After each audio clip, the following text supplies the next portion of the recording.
to the episode now.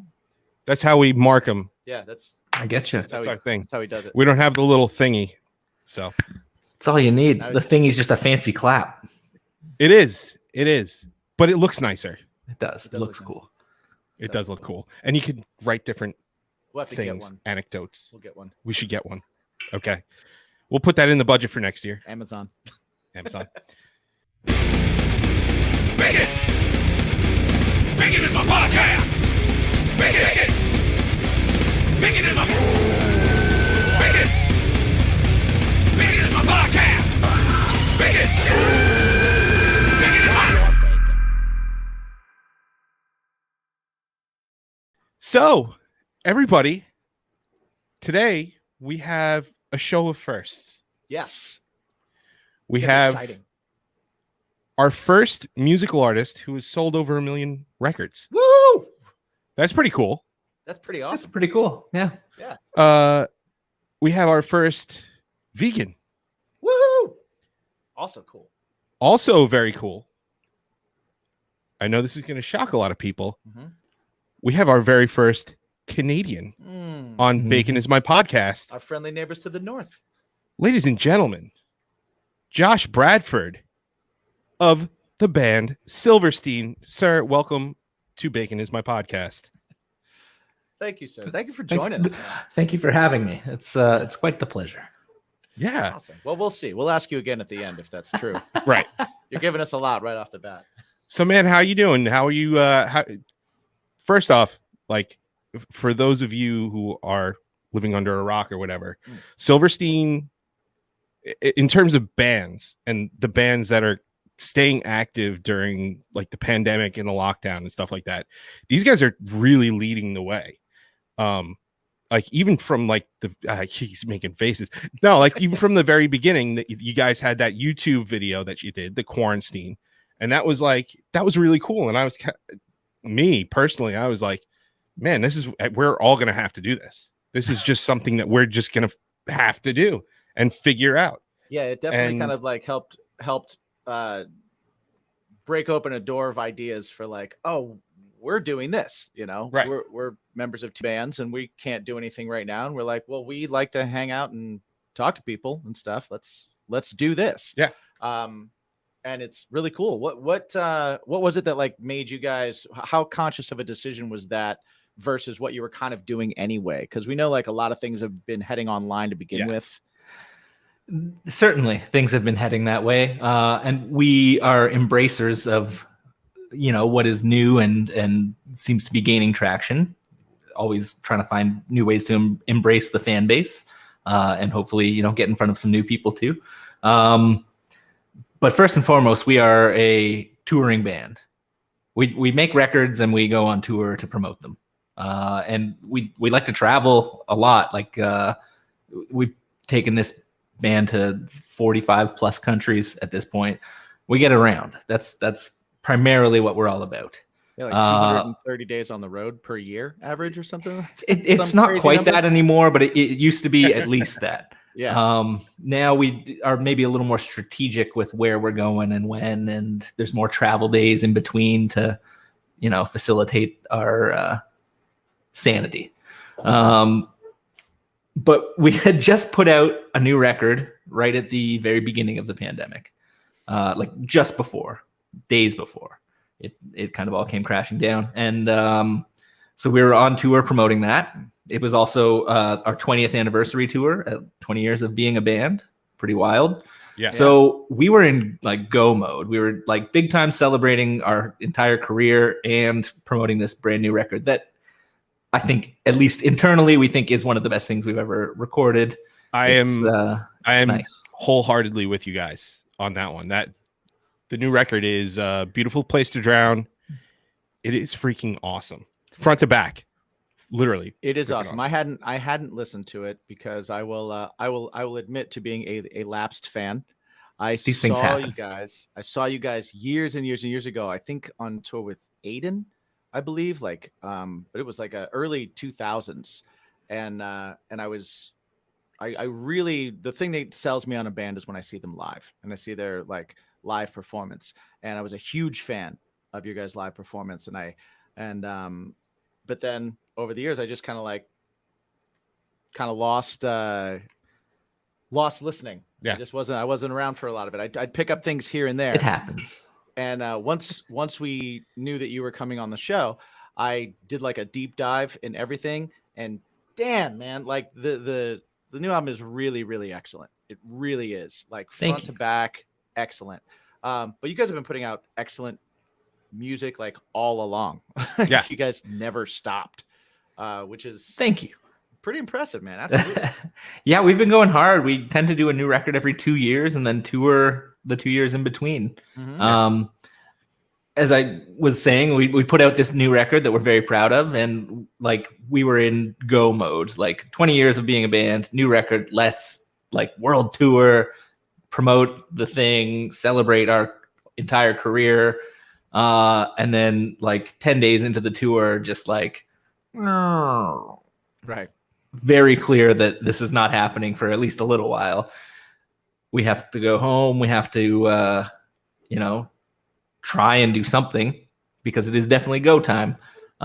So yeah, we very quickly got into things like doing the quarantine video that you mentioned, where at that point it was definitely not a good idea to be in direct contact with anyone else. So we individually recorded and filmed parts of our songs in our own homes, and then stitch those all together into almost like a Zoom call performance.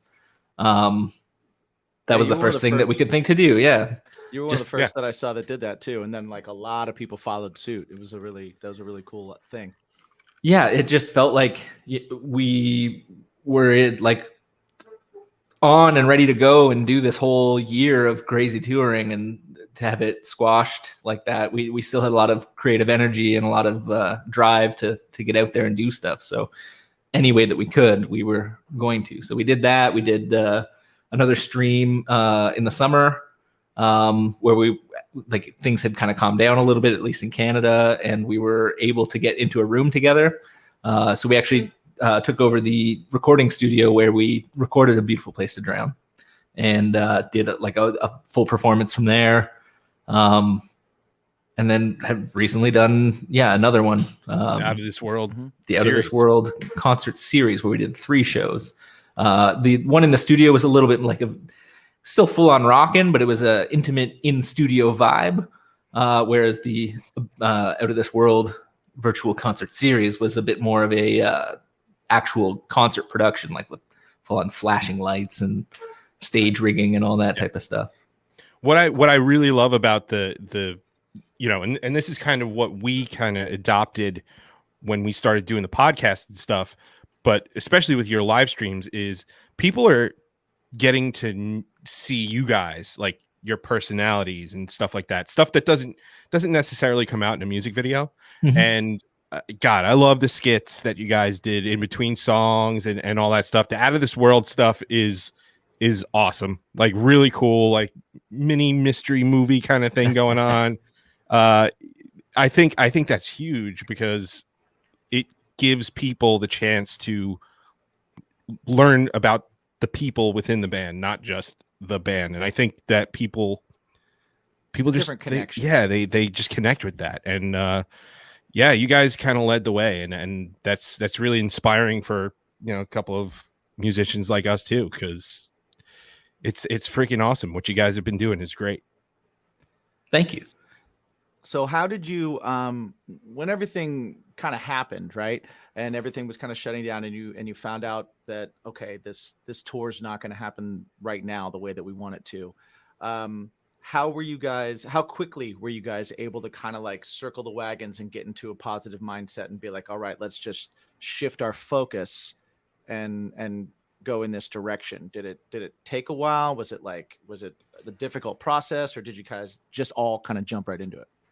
I can most accurately speak for myself. Mm-hmm. We came home from that feeling pretty crushed. I at least felt very crushed. What was supposed to be like the best year of our lives was starting to look like a bit of a disaster. Mm-hmm. But like I will give a lot of credit to our drummer, who is also our manager, Paul. He just has a great attitude and a great mind for these things, and has really kind of kept the ideas flowing, and giving us these projects to work on, I think has really helped a lot with our mindsets, you know. Even if the rest of the world feels like it's falling apart, you can kind of put your head down and focus on this whatever for a little bit and pour yourself into it and not worry as much about what's going on. Yeah. I was actually fortunate enough to see the tour, which just before we saw it, like 3 or 4 days before they shut the world down. I went to Starland Ballroom in New Jersey, which I don't know if I've said it on the show, but I've said it a million times. I'll go to Starland any day of the week over the city because absolutely, it's it's a cool venue, and I know it's special to you guys too. Absolutely, for a couple of different reasons. But yeah, so one thing about that set though is what people don't realize is you guys played 3 sets. So this whole Out of This World concert series, you did that in one night. So how many days into tour did you guys get, and how gassed did you get doing these sets? Because we do you guys do marathon sets. He's like headliner around here. I'm like the dinner crowd. That's what I do. So I'm gassed after like 7 or 8 songs. So how do you guys do it? I mean, Shane too. He's screaming and singing right into each other. It's killer. It's killer. Yeah, the singer, I'm blown away by that. Yeah. Yeah, we definitely we knew what we were getting into, so we planned the tour accordingly. We were taking more days off per week than I think we normally would to kind of give ourselves a little bit more rest time and recovery time. Bringing out a great lighting package and lighting designer helps a lot because the show can look really intense while you are not maybe actually rocking out as hard. That being said, of course, we're rocking out as hard as we can. But yeah, if we have a support set where we're able to play 8 songs, we are going harder during that than we are if we are playing like 22 songs. Right. You know? Right. We're still going hard, but you got to pace yourself. You give everything no matter how many songs it is. I would say so. But yeah. If it's 22, you spread everything out a bit. You got to spread it out a little bit. But like certainly those were some of the best shows we've ever done. Like the crowds were insane. I loved our set list. It is similar to what we were doing on the Out of This World, the 3-show series there that we did, but as you say, condensed into one night. And in condensing it like that, we can't play everything that we did in each of those 1-hour specials. Yeah. We were able to, embellish the sets for those. But yeah, it was, truly a celebration of all things Silverstein. Yeah. And it felt as much. It was just a joy to be out on stage and like look at these crowds that like 20 years into our little band's career are as passionate about us as ever. There's like kids at some of these shows that are as old as or younger than the band, which is incredible to have continually brought in new people while still, somehow enticing people that have maybe listened to us when they're younger and grown up and gotten real jobs and had families and stuff like that, still bringing them out and having them have a rockin' night. So it just incredible for us. I can certainly attest to that because I mean my kids are a little too young so far, but they listen to you regularly. My kids listen to you guys regularly. I sent him videos of the last live stream that they did. I'm sorry. They come out to the studio sometimes and sing. There's videos of them watching the live stream as well. But yeah, so they do the song "Burn It Down" with Caleb from Beartooth and Gavin, my son. He wants the spot. He wants the guest spot. He's practicing his screaming. He's getting there. Yeah, he's pretty so good. 7 years old. Maybe he can start touring soon. Yeah, could have a future. Yeah, he could be Shane's understudy or something. If he ever needs it. We'll see. But yeah, it's cool. It's a family thing. Right. Yeah. Silverstein's a family thing here. So somehow that is true. That it's become that. It's bizarre.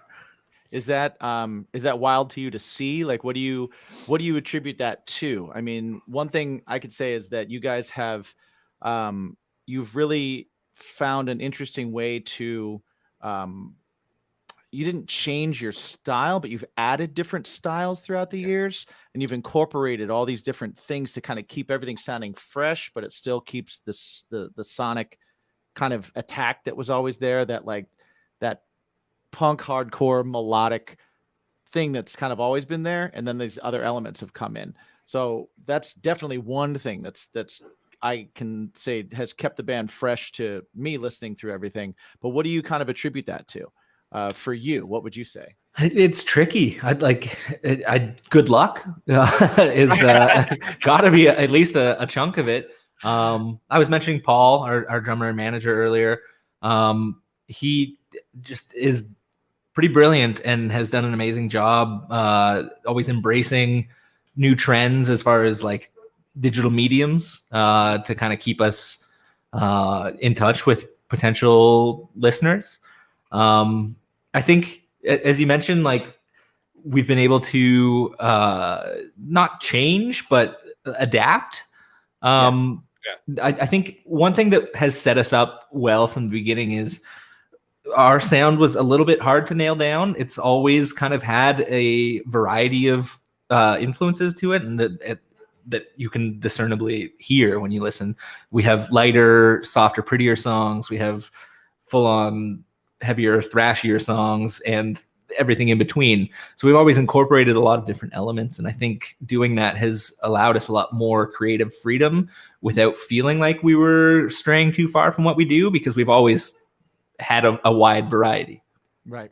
One thing that I think I read it in an interview that I believe you did, is feeling that you're always either the heaviest band on a bill or the lightest band on a bill. And I could totally relate to that. And how have you guys, like, how do you treat it? Honestly, like, because I find it, a lot of people embrace it, but then there's some people who are just like, yeah, no, this is horrible. It's horrible. They don't open their minds to it. So how did you guys get over that hump of that, especially when you guys were coming up? Yeah, it's tricky. Like we have never really fit perfectly anywhere. It's either we're touring with metal bands and some of their crowd is like, oh, this I could take or leave this. I'm not really sure about this softer stuff. Right.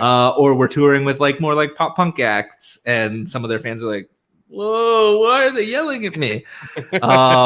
So it's been interesting. I think at times we've tried to tailor the set a little bit to the audience, with mixed success though. And I think we found that kind of just doing our thing a little more straight down the middle has been the best way to do it. I remember, this is a weird one. We went to Japan opening for Avril Lavigne for like a 2-week tour. And we started that off playing mostly like our like more pop punk leaning stuff. And we're not getting much of a reaction from the crowds. Like these were diehard Avril Lavigne fans, like, and probably more so pop music fans than like, you know, she's like punk rock influenced or whatever. Yeah, right. These are pop fans. So we were trying to like tailor the set towards that and getting kind of lukewarm feedback from them. So a couple shows in, we were like, let's just, you know, play what we would play at a regular show and not, you know, cater to them too much. And the reaction was much, much more intense.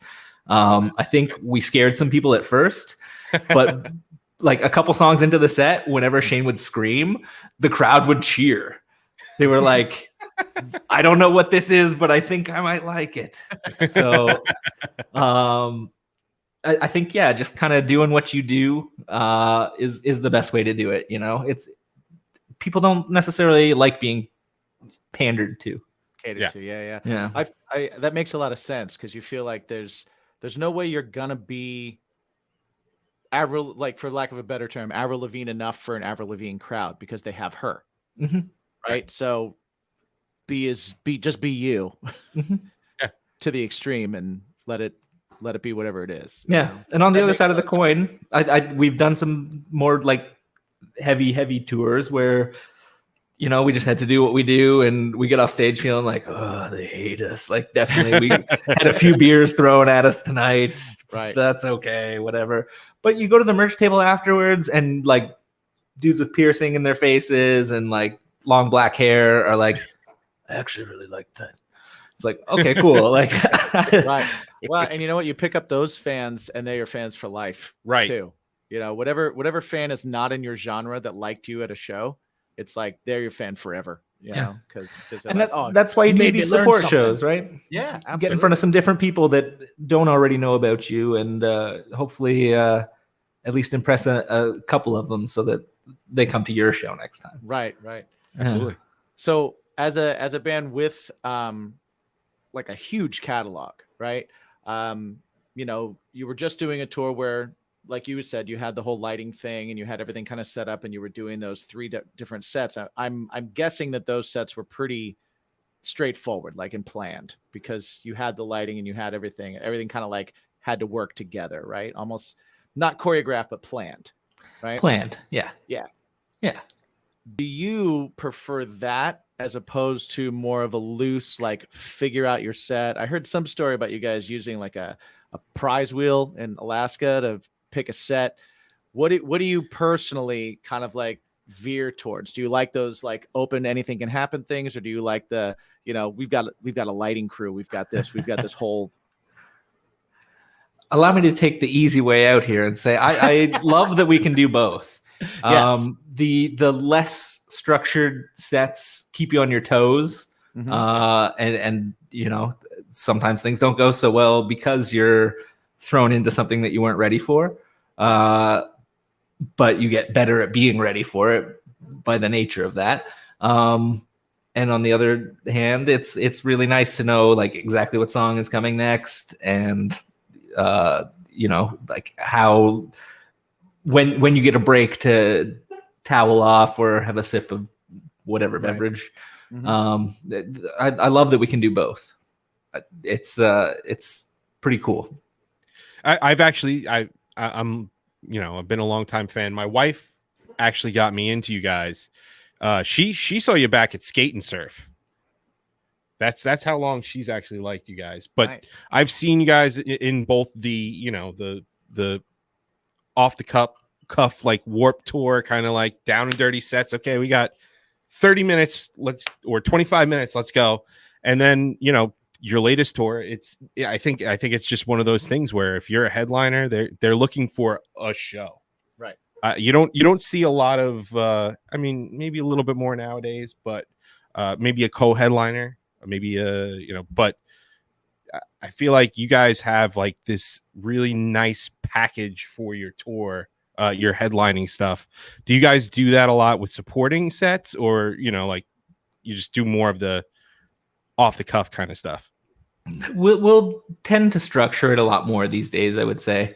Depending, like the last support tour I think that I can remember that we did was the summer before last, I guess, supporting August Burns Red. And we were able to strike a deal with them to use some of their lighting rig and their lighting guy to program stuff for us, so that, you know, nice. When you have that going on, they like you to have the same sort of set every day, so that they can hit the cues at the right times. Of course. Yeah. Cool. And now how has touring gotten easier with the advent of like the helixes and stuff like that? I know you use the I'm on the Kemper. Oh, you're on the Kemper now. Okay. I'm on the Kemper now. Yeah. How do you find that versus like a helix? So Paul Mark is playing the helix. Mm-hmm. I think they are both phenomenal tools. Like any amp, you can make it sound bad. Mm-hmm. You can make it sound good. You put a little work into it, dialing it all in. It's handy for us, especially having such a huge catalog of kind of different sounds and styles. You can really tailor the presets to each song, and get pretty close to what it sounded like on the record. Yeah. It's really a handy tool. For first while that we were using them, we were still running a power amp and live cabs on stage because it was just too weird and too big of a leap for us to go from playing like heads and cabs to this little digital toaster. Yeah. Nothing's hitting my legs. Yeah, it feels weird when there's not as much air moving on stage. But like at various points, like we've been on in-ear monitors for a long time. And at various points we would even like turn the cabinets around or have them kind of offside stage so that there is less sound on stage for the sound engineer. They really like a quieter stage because they don't have as much bleed in between the different instruments, and they can, really dial in the sound a little better. So we're not, noobs at that concept, but at first when we got the digital rigs, it was like, maybe this is just for flying because, flying around, you land in a city, they've rented you an amp. Maybe it's the right amp. If it is, great. But sometimes even if it is the amp you've asked for, it's a messed up one and it doesn't sound like you want it to. Tubes need to be changed. Yeah. Who knows? And like we have clean and dirty sounds, and like on the equipment rider, it definitely says like, if you're renting us an amp, it has to have the foot switch so that we can switch between the channels. They don't always read this stuff. Yeah. So like too many bad experiences. We're like, okay, we're getting these little digital things, maybe just for flying. We can fit that in a little Pelican case and take it wherever we go and always have a consistent sound.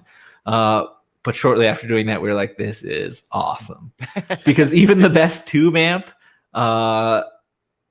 sounds different day to day. Different power and different venues. Just the humidity and temperature of the air in the room, the microphone placement on the speaker cabinet. These things all can really make the tone change a lot. And especially when you're running in your monitors, like you notice that drastically, and it can be really off-putting.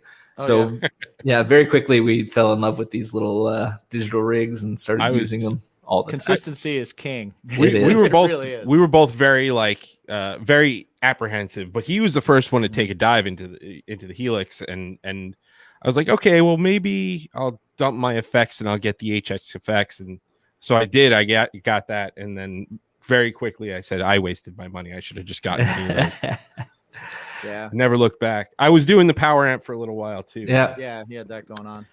Yeah, we've dropped all that now. Don't care. Yeah, we don't even bring cabinets anymore. We just put more lights behind us on stage, so it looks crazy. And like I don't even miss it at this point, especially with the in-ear monitors. Room to move, more lights, and it sounds perfect in the in-ears. Like there's no interference between the different instruments. You hear exactly what you want to hear when you want to hear it. It's pretty tasty. Yeah, I was so excited when it was like consistency. It was like, oh, whatever I dial in is exactly what the crowd's going to hear. Because someone told me before I bought it, I was talking to somebody and they were like, you realize that the crowd has never heard that great tone that you created, right? And I was like, what? What do you mean? I bring it with me to the show. And they're like, yeah, they don't hear it because it's mic'd and it's brought through a system. And then somebody takes out all your crappy low end that you put in when and you think about it and you're like, oh, wow. Okay. So if I do this, I hear exactly what they're going to hear. So I have more control over what's going on and I know what's up. Yeah. It was definitely a huge, huge thing for me. I was interested in the positive grid thing. I saw you were, kind of working with for a little while, and I thought that was such a cool little thing. I also I am a Les Paul person, and it took me a while to figure out what exactly you were playing because it like looked like a Les Paul, but it was skinnier than a Les Paul, and I was like, is it a Junior? But then I saw that like you were using, I don't know if you're still using it, but you're using the Nick Huber. Am I saying that right? Yeah, you're saying it right. I have a couple different things. I was a Les Paul guy for many years, and then I destroyed my back, probably in part because of the Les Pauls. They're just the heaviest guitars. It's more like a piece of furniture than it is an instrument. Well, if you're active at all on stage. Yeah. So the whole thing really was the catalyst for this was a tour that we did in Australia. First note of the first song, like I went to just strum a big chord and something on my back clicked, and my left arm went numb, and I didn't feel it again for 2 months. Oh no! Yeah, so I had to sit out a European tour because I was just out of commission. Wow. So I did a whole bunch of physio and got my back into shape, and was like, I just can't risk it anymore. Like nothing sounds or feels quite like a Les Paul, but I got to try and find something else. So I played SGs for a while, much lighter, but yeah, doesn't sound or feel like a Les Paul. Not at all. And headstocks fall off all the time. Yep. They're very fragile guitars. Then I don't know if you even saw some pictures of these, but I found these Les Paul custom lights. It looks like a Les Paul custom, but it's a thin body. Didn't Frank have one of those? I think my guitar player had one briefly. It's not like chambered or anything. It's still a solid guitar, but it's a much thinner body. Right. Looks and hangs more like a Les Paul, but again, doesn't really have that big sound that a Les Paul does. Right. And then I found these German guitars. Nick Huber, he makes this delightful Les Paul Jr. looking thing called the Krautster, and it he's a German boutique guitar builder. Mm-hmm. Yeah, he makes these things called the Krautster, and they are amazing. I can't say enough good stuff about it. I've got 3 of them now, and that's all. Like I was watching. I think it was probably the Positive Grid video, and you were playing along. You were playing along to your music, and you were talking about, just the feel of playing and hearing chords, and how you're a big chord guy and stuff, and you're kind of the in between the bass player and the lead guitar. Which I feel I'm the rhythm guitar player and singer in my band, so it's like I've always been a rhythm guitar player. I love big, chunky, huge. That's what I love too. Yeah, you know what I mean? Yeah. Like strumming some chords. Yeah, man. So when you were playing along, I was like, "What is he playing?" Because it sounds huge, but I saw how thin it was, and I was like, "Is this?" At first, I was like, "Is this what this amp sounds like? This is what? What does it do?" Those amps sound great. They are. They are really good. All these digital things, these modern ones, they're all sound amazing. Great. I absolutely amazing. Choose one, dial it in. You're in good shape. But the guitar goes a long way. Those Krautsters are actually not that thin, but they are lighter weight. One of the ones I have is actually the body wood is like Spanish cedar, which you hear of acoustic guitars being made of cedar, but you don't really see many electrics. That one is very light. I bought that one specifically because of how light it is. The other 2 that I have are less light. I think they might be a mahogany body. Much lighter than a Les Paul. It doesn't have the it's like a flat top. It doesn't have the arch. Right. So a little less wood there in the body. Are they brighter sounding, or I mean, I don't want to go too into guitar nerd, but I wouldn't say so. I don't think they have the maple top like a Les Paul does, which I think is where Les Paul gets a little bit more brightness added back in. But they do have a maple neck, which adds a little bit more brightness back in. I think they're just a very balanced sounding guitar. I find them very defined. Like you strum a chord and it feels like you can hear every note in the chord. Oh, that's my favorite. Like they all interact with each other, but you hear it all. It's not just like a muddy. Yeah. Oh man, that's the 2 things I always look for with guitars. And again, I'm getting guitar nerded out. Yeah. Sorry. No, it's okay. But yeah, I want to hear everything, and then I want to feel the vibration in my body and my hand. Yeah. If there's the big thick lacquer, you can't feel anything through it. Yeah. But it's like when you can hear every string and then you can kind of feel it vibrate. It's like I'll pick a guitar before I ever plug it in, because I know you can change pickups, but I'll just be like, oh, this is the one. This is it. Yeah, I like a lot of resonance too, and those guitars have that. The neck is really interesting in the way that it's attached to the body. It's like slotted into the body. Okay. So it's like it's a set neck, but the body is carved way out, like down to below the first pickup, and the neck like slots right down into that. And oh wow, they are beautiful guitars. This guy is like I think a 4th generation woodworker. His family has all been, I think, mostly furniture building, but he's like, I like rock and roll. I'm going to build guitars. So he's black sheep. He's a master builder, and these things like they fetch a pretty penny. I'm sure. But as I said, I was looking for something that felt and sounded right after destroying my back. and I was like, I can justify this. It's therapeutic. Yes. You know, Right. this is a medicinal guitar. It's a medicinal guitar. Exactly. It's like You think Jen would go? Yeah, you could get another PRS. That's medicinal. no, I don't. I don't No, think she so. wouldn't. Okay. It's a hard sell. Yeah, when you have a family.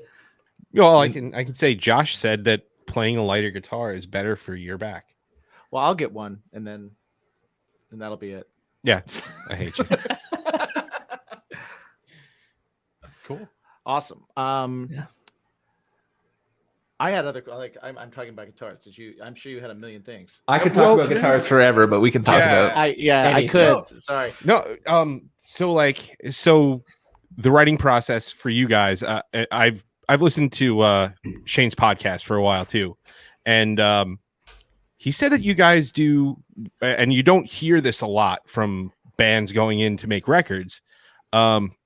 He said that you guys write the songs, and you have the set songs. You go into the studio, record them, and that's it. As opposed to what a lot of bands do is they'll have, okay, you're gonna have a 12-song record, come in with 20 songs, and then the whittle them down process happens. How did you guys get past that kind of thing? I mean, I guess you were working with more independent labels toward the beginning, right? Like the Victory and stuff like that. How'd you guys do that? We at various points we have brought in more songs than we've recorded. We generally we do pre-production when we get into the studio, where you sit and listen through all the demos, and it's pretty quickly you are able to decide which ones are going to make it and which ones aren't, and we don't spend a whole lot of time further working on ones that are just not fitting with the rest of the songs, or just there's too much work to be done on them or whatever. We've always been allowed to do whatever we want as far as how many songs we're going to do. But we have a pretty good idea of what the finished product is going to come together as when we're starting out recording it. I think Jim had an answer to that. Yeah, I think Jim has a very serious question. Which serious question? Is it the one that involves a picture as well? Oh yeah, I did find a picture online of you, and I would just like you to give me some more context. I mean, so we have two things that are coming up right now. One, we need to feed our sponsor, our sweet sponsor, and so in doing that, if you don't mind, we would like to have you help us feed our sponsor. Our sponsor is a company called Poddex, and what they do is they have a series that they put out of all these cards, and it's like a deck of cards, full set, and they have different questions, topics, conversation starters, things like that for beginning podcasters that might have a hard time kind of coming up with stuff that don't just talk a blue streak like the two of us do. And we found that it's kind of like if you've ever played Cards Against Humanity, things like that. It's kind of a fun thing. I did cards with my family over the holidays and stuff while I was home, and we were just cracking up over them because there's some really good ones. So I'm going to have Mike shuffle some to ask you a question from one of those. This is a thing because Jim worked in Vegas. Yeah. And he can't shuffle. Cannot shuffle. For the life of him. What did you do in Vegas then? I was a bartender. There you go. You don't need to shuffle. So I didn't need to shuffle. I needed to count money. Yeah. Well, okay. That I can do. Understood. I got other people's. Yeah.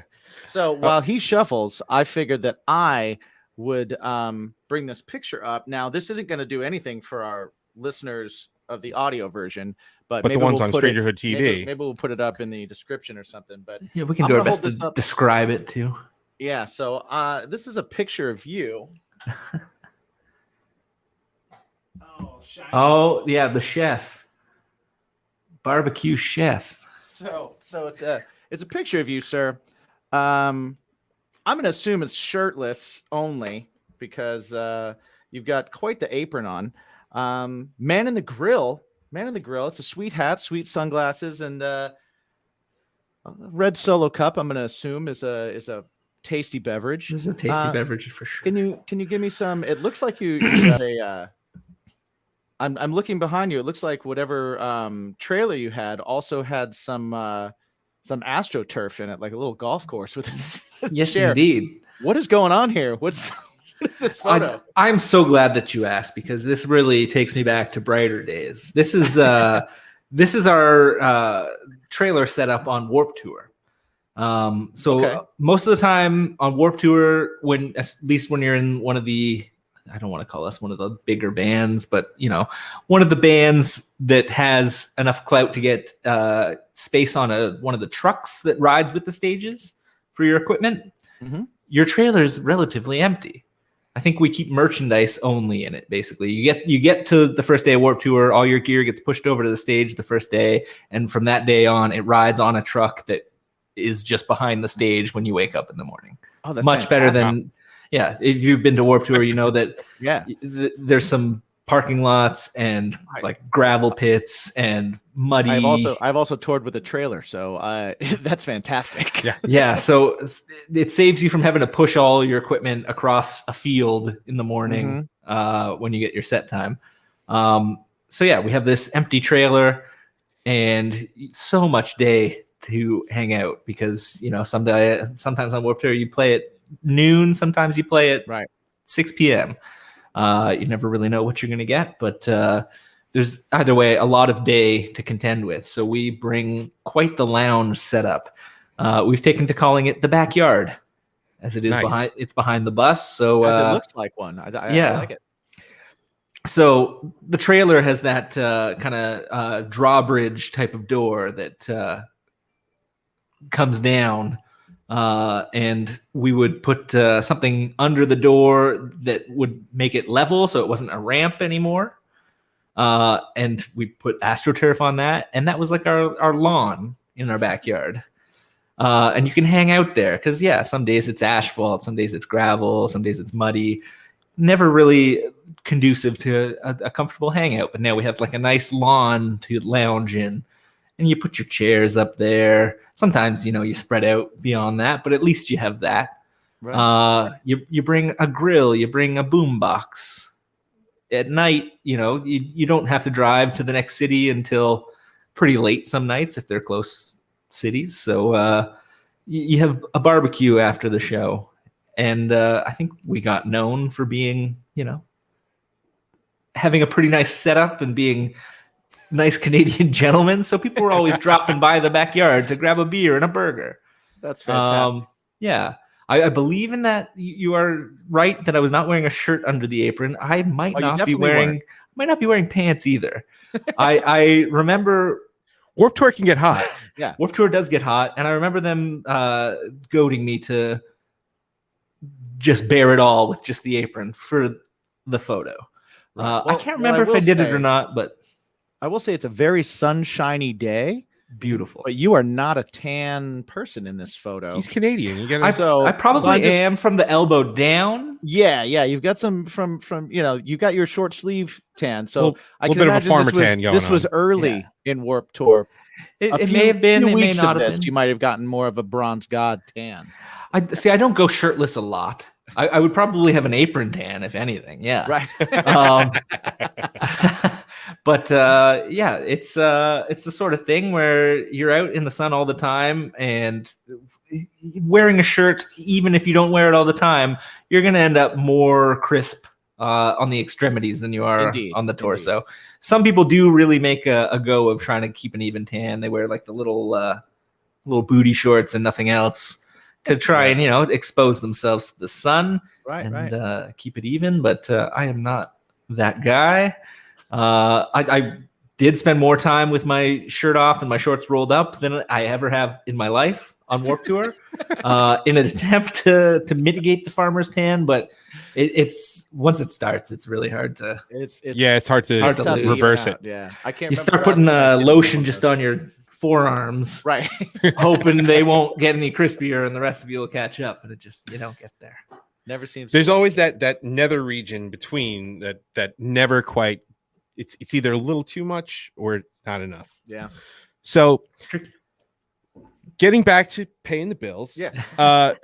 we have 4 different decks. Well, there's 5 different decks, but 4 for you to choose from. We have the interview deck part 1, interview deck part 2, the would you rather deck, and then the what the heck deck. Josh, which one would you like to What's your pick from? preference? Pick your poison. Let's go. What the heck? Do it. Okay, green one. And Why not? And that's where I. So while he shuffles, School I him. will say that you can go to poddex.com. And if you want to order your own pod decks, you can put in the promo code BACON, best promo code ever. Bacon makes everything better. And get yourself 10% off your order of pod decks. Also, they are very, very cool company, and the owner is very cool as well. They got a cool podcast of their own. They're great on socials. They're just cool people. They also All have cool swag. Yeah, Just definitely like some cool this. swag. Like this one. Mm-hmm. We got that from poddex.com. So, all I right. could see these so- being useful for more than just podcasting. Just real Oh, yeah. conversation starters. They really It's are. exactly A what it real is. get to know you type of thing.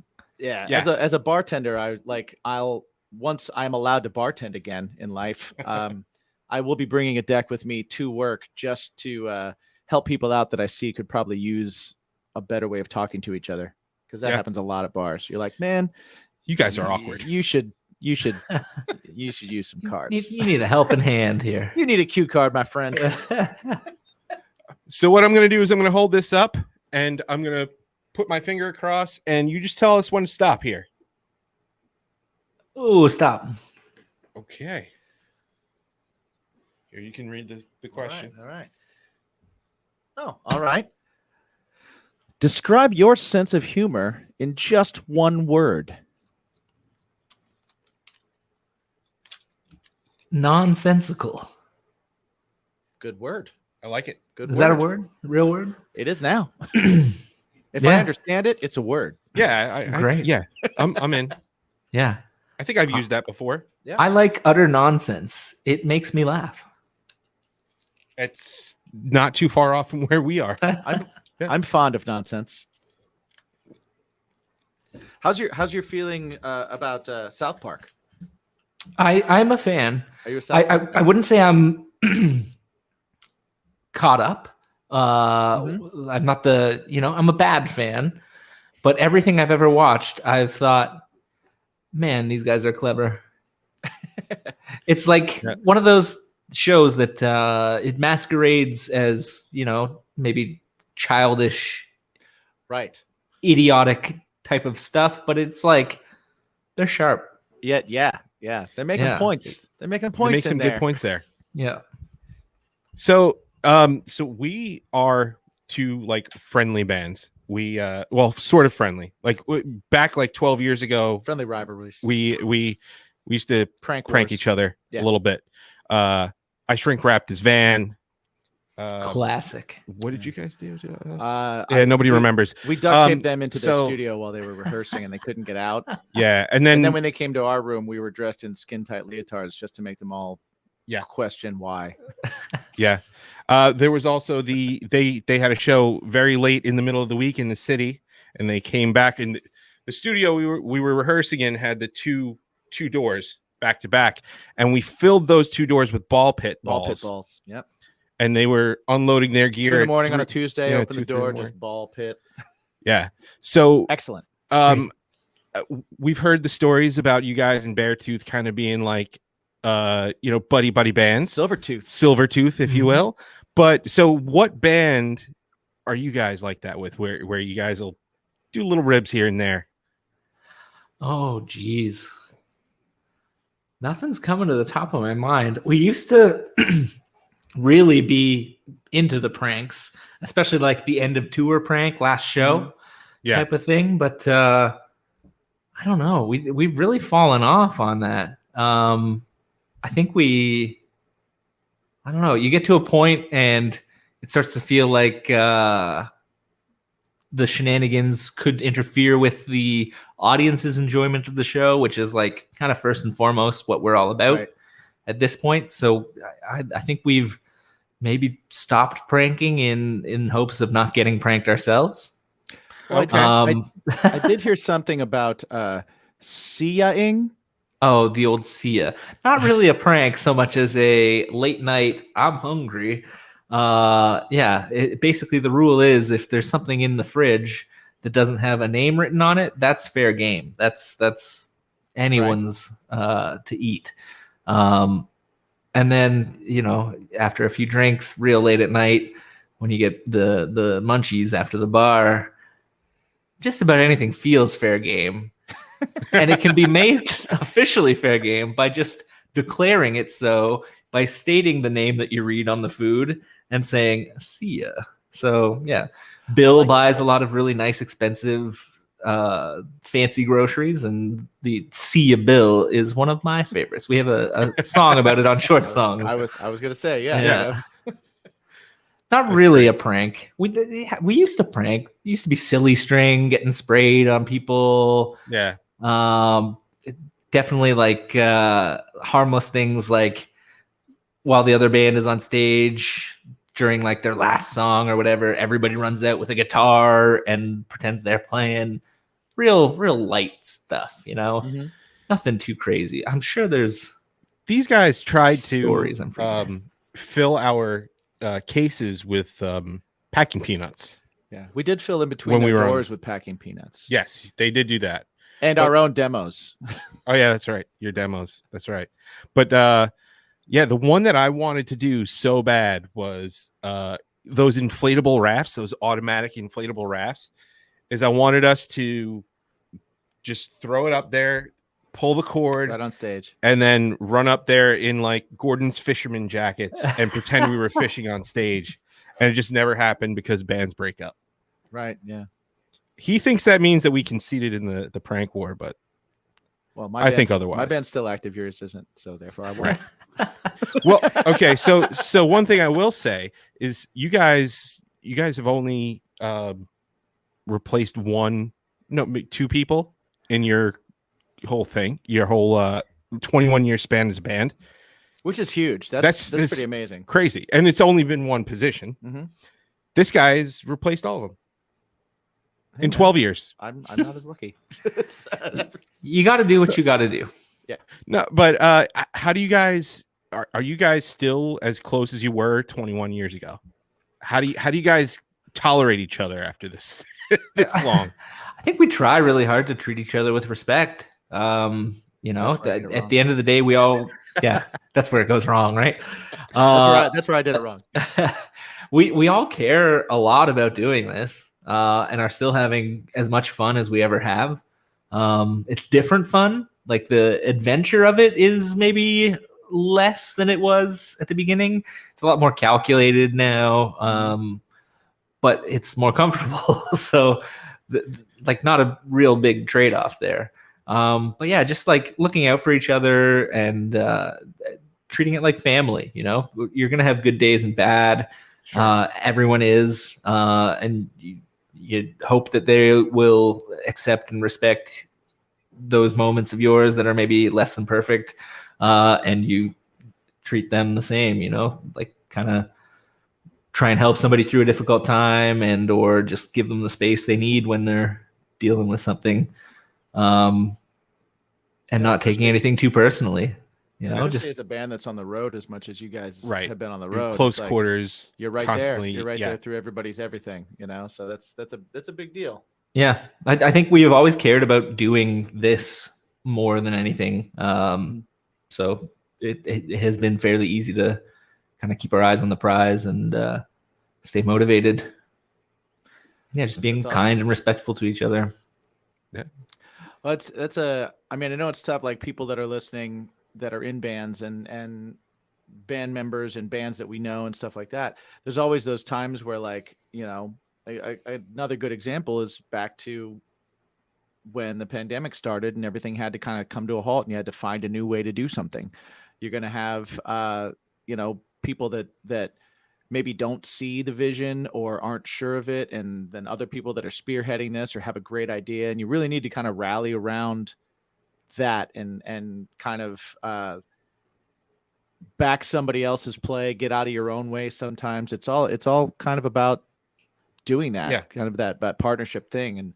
And, you know, as a band that's done so many different things and kind of, like you said, been on the, like, kept an eye on what's changing and what's coming, and been willing to pivot.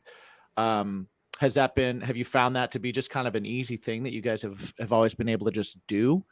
You know, like, I think maybe not always, but with a bit of practice, it gets easier. You know, if somebody has an idea that they believe really, really strongly in, I think we trust each other enough to know that it's not motivated by something of course, nefarious or Right. off in some way. It's like, if you feel really strongly about this, like, let's give it a little bit of air and see where it goes. And if I don't know, if you don't have an idea, then just stay out of the way and be supportive.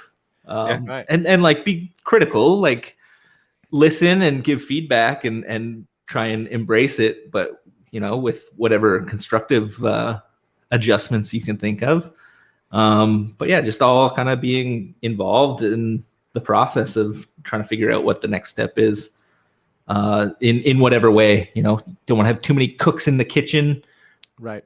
but you got to all be on board at the Yeah. same time. Absolutely. Yeah. Speaking of kitchens and cooks, food things for you has to be an interesting thing while you guys are on the road. What's like, how do you go about sticking to your dietary choices and things like that on the road when you're traveling, different countries, different states, everything? How has that been for you? I will say it has gotten so much easier over the last 5 to 10 years. Right. Most restaurants offer options that are, you know, good to go. When we first started, it was much less. There were things that you could modify at certain places, but they wouldn't necessarily know, like, what you're looking for so much as, like, if you know, like, I can get this side dish or whatever, but hey, no butter in that, right? Oh, okay, thank you. That type of thing. Like, nowadays, just about everywhere has an option by name of, like, a vegetarian or vegan option. Whereas at one point, if you said either of those words, you'd get looked at funny at the very least. Right. How long have you adopted that lifestyle?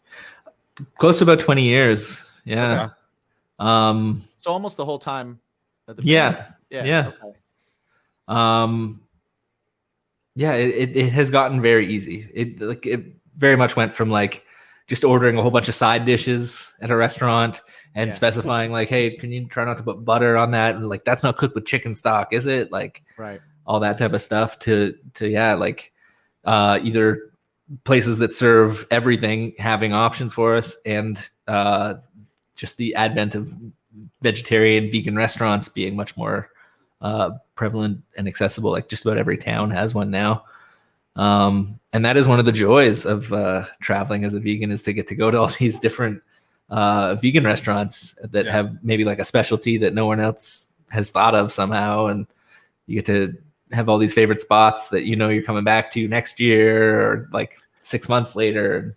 Do you have any recommendations? What's, like, a couple of your favorite spots when you tour? Like, I know it's tough because you tour everywhere, but it's like, like, favorite spot in Australia where you've been a number of times, or favorite spot in Canada, favorite spot, like, near you, favorite spot in the States.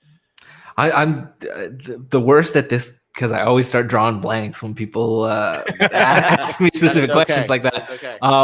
A real general one, and this is not a vegan or vegetarian specific thing, but like, it's a chain, but it's not the biggest chain, not in every state, but Yard House. I don't know if you're familiar. Yeah, they are spread out amongst the states. They have, like, I don't know, 100 something beers on tap. Okay. Pretty nice. Okay. They serve meat, great for some, and they also have vegetarian, vegan options for others. So, like, that is a place that we find ourselves going a lot, as we do have a diverse dietary crew. It's got a little something for everyone. And I mean, it doesn't hurt to have a whole variety of beers Yes. on offer. But yeah, they have like these little boneless vegan wings. Like my go-to there is the vegan wings and a salad, and then I don't know, 5 or 6 beers. What kind of beer do you lean towards? Like, are you a porter guy, a stout guy, IPA guy? What do you do? I would say I'm an IPA guy. I am.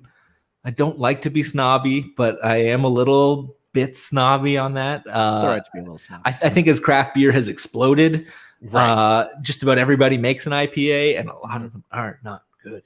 Well, it's you know what? It's the advent of the the home brewer and the small startups and stuff like that. IPAs are actually the easiest beer, from what I understand, to brew. But it doesn't mean that it's good. Yeah. There are so many subdivisions of the style at this point. Traditionally, it was a beer that was overly hopped, so it would, because hops are a bit of a preservative, so it would survive the long voyage between England and the New World. Yeah. So a lot of those, especially because they were on ships for weeks to months at a time, would end up tasting not so fresh. They would be pretty scuzzy, and the hops were just in excess to help preserve them. The beers that I like the most in that category are the ones that have like really, really, really fresh tastes that give you like grapefruit, citrusy vibes, and are not overly harsh and scuzzy.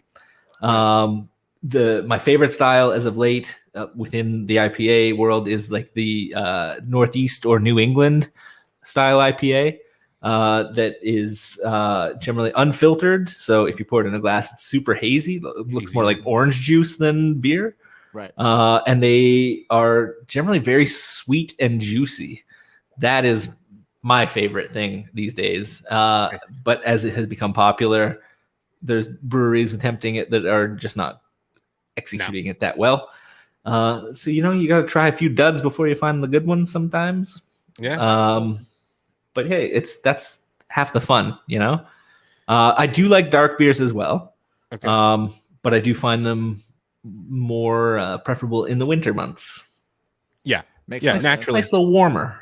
Tough to do on a summer day. Yeah, a little heavy. It used to be that drinking a Guinness was like eating a roast beef sandwich. Right. Mm-hmm. You got to chew it a little. Yeah, exactly. Yeah, it's which I like in the winter. I get I like to spend a lot of time outside, and I get back from a long day out in the snow, and I like to have a couple of beers, and a dark beer definitely feels right then. I've been drinking a lot of this. I told you I was up north, kind of off the grid. There's a local brewery here that does a really nice coffee porter, and I've had far too many of those as of late. Ooh. I'm a big fan of the coffee Yeah, I'm a porter. big fan. Yeah, me too. Especially in the winter. This absolutely. past week, there's a brewery around here on Long Island called Great South Bay Brewery. Mm-hmm.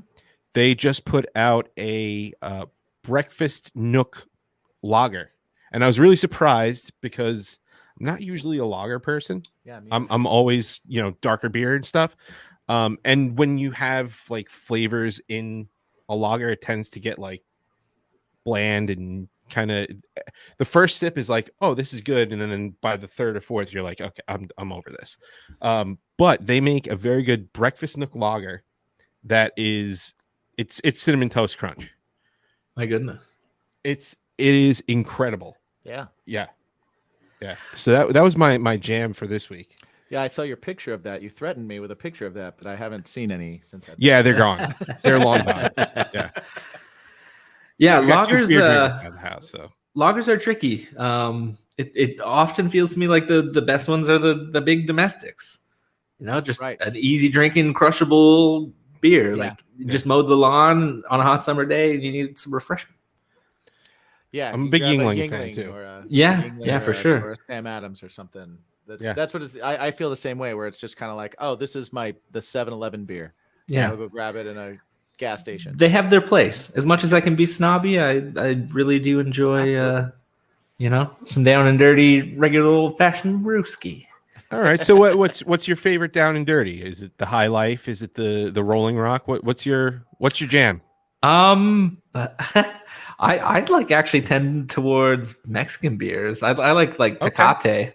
Tecate is pretty nice. Yeah. Tecate's brings me back to Get down on one of those. my honeymoon, because we went to Mexico and they just packed the fridge with those, and Yeah. that was good with me. Really, if it's if you're drinking a beer, it's pretty good. Yeah, you're not in a Any bad beer. place. Yeah. No, things are good. That's absolutely right. Well, hey man, we've been on here for a little over an hour now. I am more than willing to stay on and hang out and everything, but your time I know is valuable, and I'm sure we're on borrowed time as it is. But we can finish this now. We can keep going. It's really up to you. We can make this a two-parter with you. We've done that with a few people. But We also have Sean. Yep. You got another one coming up. You can come hang out with us if you want. If you want to meet, how do you say his last name? Kanan. He was Mike Barnes, Karate Bad Boy, the tournament terror in Karate Kid 3. And apparently in a bunch of freaking soap operas. Yeah. Like he was in like Bold and the Beautiful for 198 episodes or something like that. Crazy. Yeah, those shows just run and run. Yeah. Oh, do you have a do you have a when you're on tour? Do you have do you binge watch shows? Do you play video games? What's kind of your wind down? Not much of a video game guy. And I would say recently have been watching a lot less TV on tour, at least. Mm-hmm. It's kind of like a little whatever's on. Those tour buses have satellite. Yeah. So you get a lot of channels and shows that I don't even know what these things are. But I don't know, like Bar Rescue. That's a nice one. It's a good one. Oh, okay. That's a good one to get lost in for a something while. like that. Yeah. Something easy to throw on that you don't really have to pay attention to, because there's usually so much going on. If you're trying to actually get into something and pay attention to it, you're gonna. How about when get you're annoyed. at home? When you're at home and you're not doing music related things, what's your thing? You said you're outside.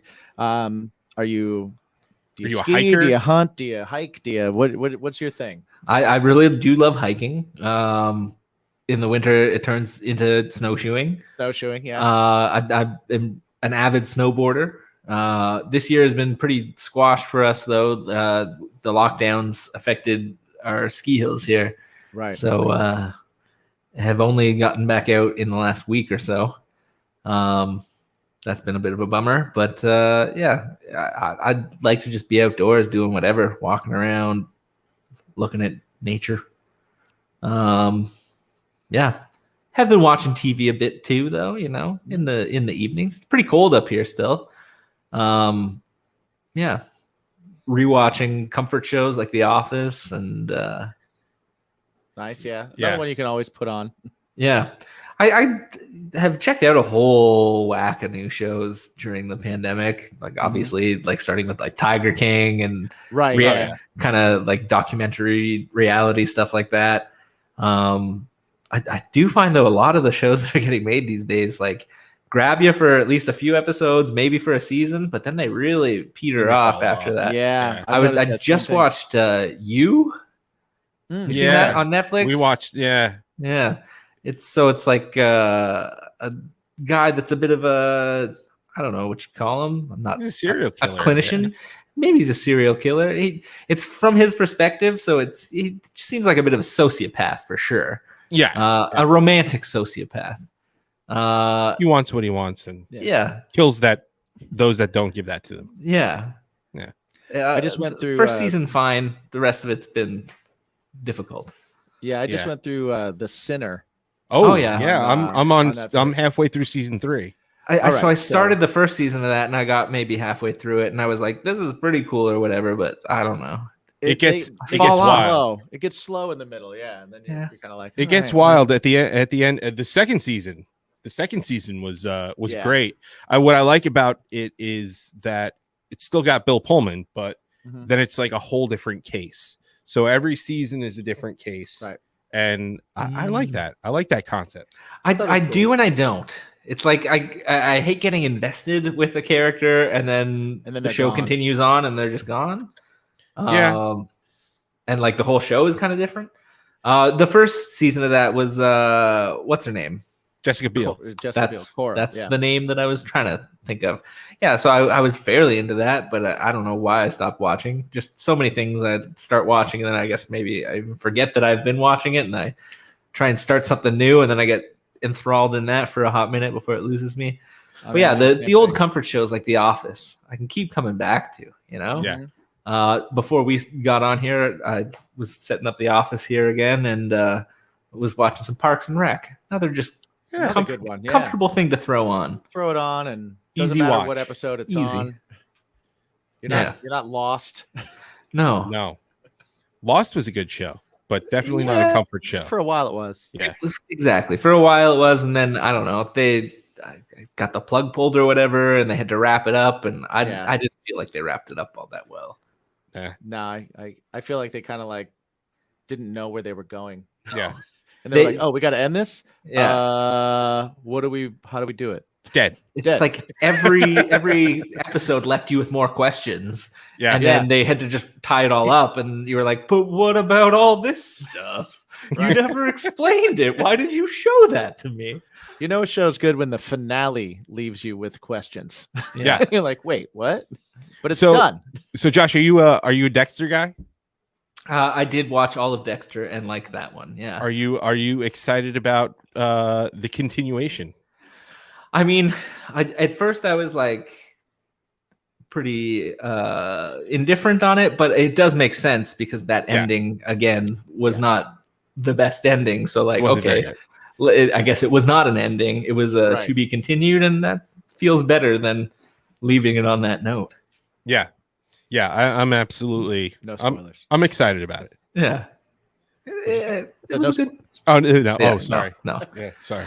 I was huge into Breaking Bad, and have been very, very, very much enjoying Better Call Saul.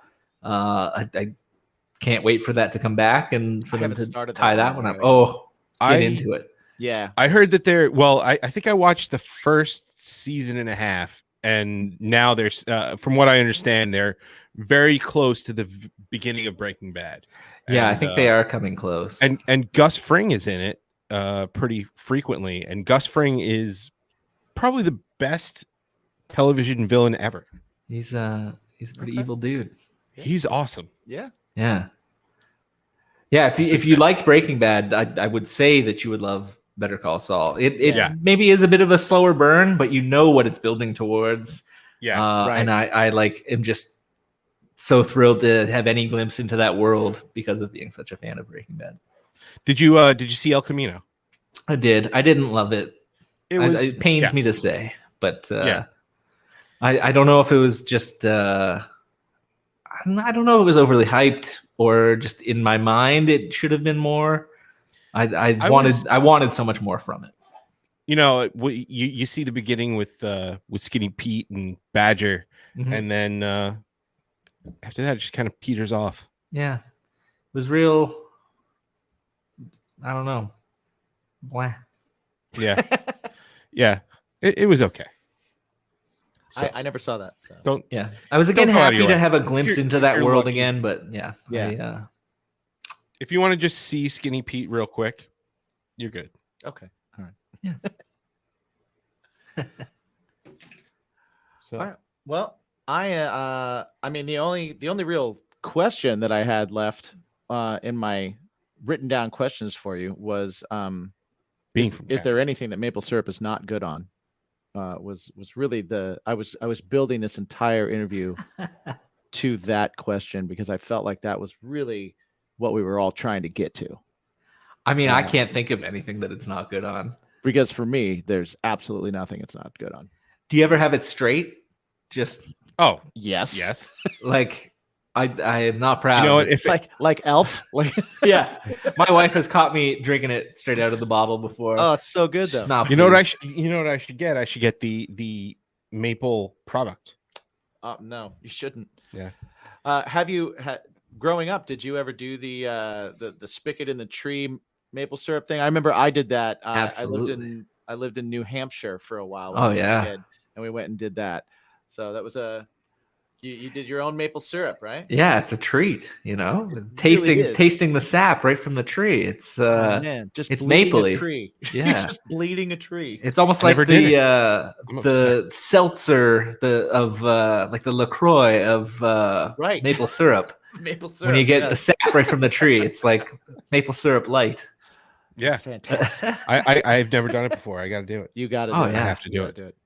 If you're a fan of the syrup, you gotta make the pilgrimage. If you're not a fan, See where of it comes syrup, from. Yeah. If you're not a fan of the syrup, get the Come on. hell out. I don't know. Right. Yeah, I don't know what's wrong with you. Yeah. Yeah. Well, I don't know. We can't really top anything. Yeah, no, dude. Thank you so much for being on. Like I said, we've been on for a long time. We've been on for an hour and a half. It doesn't feel like it. I'm only noticing that because I looked up at the clock, and I thank you for spending so much of your time with us, dude. It's been a pleasure. fun. It's been super cool. We've I've appreciated. He's appreciated. Dude, it's been a blast talking to you. Thank you so much. Please consider coming on again when you guys have something coming out, and we would love to have you on again, and we'll talk about it, and we'll do some promo for it too, and anything we can do to give you a place to make noise. Yeah, Beauty. We're all in the world of doing things online right now, so any avenue is a good avenue. So that's what we're doing. Yeah, we'll have something new to promote at some point soon. I think we're trying to stay busy and stay creative and stay current. So we're always working. Tell everybody listening though what they can go listen to right now, what you'd like to have them go check out right now, where they can find it. I mean, we already chatted about it a bit, but just to drill it home, the new record is called "A Beautiful Place to Drown." Listen to it wherever you get your music. It's up there. There's music videos for a few of the songs. Some of them are pretty nice. You might enjoy those if you like a visual with your music. The live streams have all gone away. They're off the internet for now. Maybe those will come back out. I don't know. But yeah, just check us out on Instagram at Silverstein. I'm at Tourbeard. And yeah, we'll keep you up to date on what we're doing. I have no doubt that we'll have something fresh happening real soon. So come check it out. Awesome. Yeah. Do listen to "Beautiful Place to Drown" because it is awesome. Yeah, it's a heavy recommendation from your Bacon is My Passion. I've been bothering people about that for a year now, and took you long enough. Heavy rotation. I apologized already. I apologize for my lapse. It's all good, and I won't let it happen again. It's all good. Some of my favorite bands have put out many records that I still need to go check out. And it happens. You know, you just, the world is a busy place. You get caught up in things and don't have time to pay attention to everything. But you can make good on that by, especially these days with more free time on our hands, going backwards and checking some stuff out. Absolutely. That's what I've been doing. That's what anybody listening should do. I, for one, have enjoyed my last couple of days of deep diving into all the material and jumping online and seeing some things too. So thank you guys for staying on it and keeping it going and killing it and continuing to put stuff out, even during some trying times. I know that fans and people in general they need that. They need something, and as an entertainer and as a songwriter and as a performer, it's kind of like you give them something, you get them out of their head, you get them out of the space that they're in, and that's pretty awesome. People keep saying this stuff to us and thanking us for staying so active and giving them things to enjoy and distract themselves with, and it goes both ways. It has been the best thing for us as well to stay busy and keep creating and doing what we love to do in any way that we can. And the fact that people are using their attention to point it at that is a beautiful thing. And I'm grateful because it has helped me a lot through these hard times too. Absolutely. Awesome. Well, once again, thank you so much for hanging with us.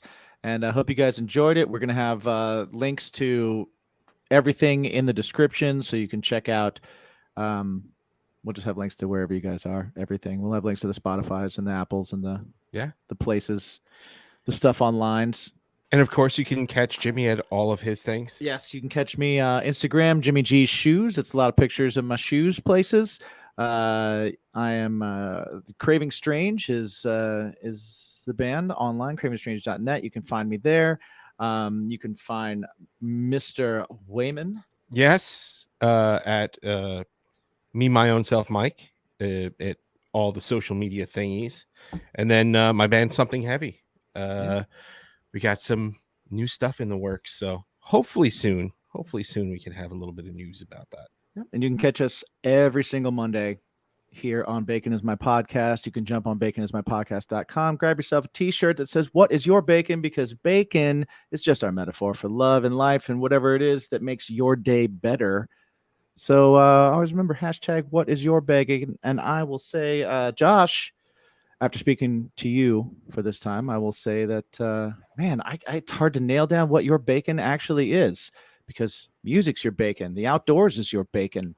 The outdoors is my bacon. Yeah, it feels like it. It feels like it. So we'll stick with that. So life is my bacon. Life Life is your bacon. Yeah. So everybody listening, what's your bacon? We'll see you next time. Thanks for later, listening, guys.